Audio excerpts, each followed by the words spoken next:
যে আমাকে রাখতেই চায়নি, কেন জানি না তার কাছে আমি বারবার থাকতে চাই। তার জন্য নিজেকে ভেঙেছি, তার জন্য নিজেকে ছোট করেছি, অথচ বিনিময়ে শুধু অবহেলাই পেয়েছি। তবুও আমি তার মায়া ছাড়তে পারি।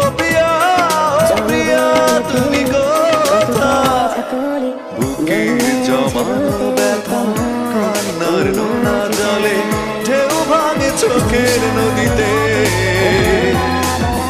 অন্যের হাত ধরে চলে গেছো দূরে।